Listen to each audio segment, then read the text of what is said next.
భోగి వేడుకల్లో టీడీపీ నేత ఆలపాటి రాజా పాల్గొన్నారు. భోగి మంటలతో ప్రభుత్వానికి కాలం చెల్లిందన్నారు. ఈ ప్రభుత్వం పోవాలని దేవుణ్ణి ప్రార్థిస్తున్నామన్నారు.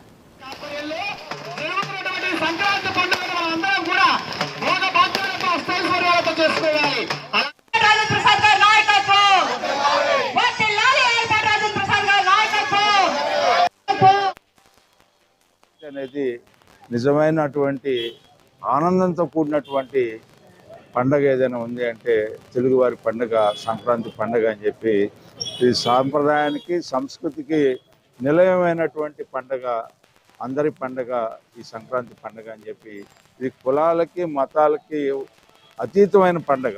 ఎందుకంటే కింద శ్రామికుడి దగ్గర నుంచి వ్యవసాయ కూలి దగ్గర నుంచి రైతు వరకు అందరూ కూడా ఆనందంగా ఉండే పండుగ. అందరూ కూడా సిరి సంపదతో కలకలాడే పండుగ అనేది మనందరి యొక్క సాంప్రదాయం.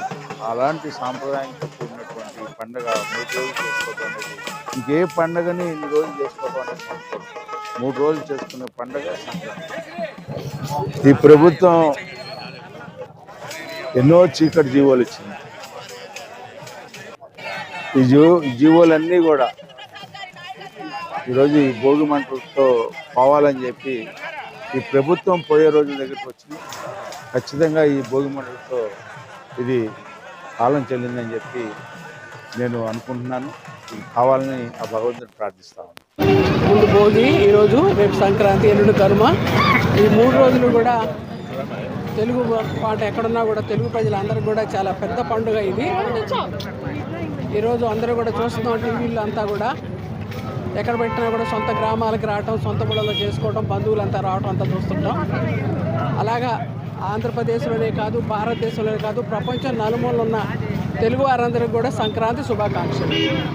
గతంలో జరిగినటువంటి ఏవైతే ఉన్నాయో చీకటి జీవోలు అనండి, లేకపోతే కనుక అక్రమంగా అన్యాయంగా అరెస్టులు అనండి, లేకపోతే దాడులు అనండి, చంద్రబాబు గారిని పార్టీ నేతల్ని చంద్రబాబు గారి కుటుంబ సభ్యులు ఇబ్బంది పెట్టాలని అనేక బాధలు మనం చూసాం. అవన్నీ కూడా లేకుండా పోవాలని వాళ్ళ జీవులన్నీ కూడా వాటిని మనం అంగీకరించకుండా నిరాకరించి తిరస్కరించి ఈనాడు భోగి మంటల్లో వాటిని కాల్చివేశాము. అలాగే గంగిరెద్దులు వచ్చేసి ఆనందంగా తలూపుతూ శుభాకాంక్షలు తెలియజేశారు.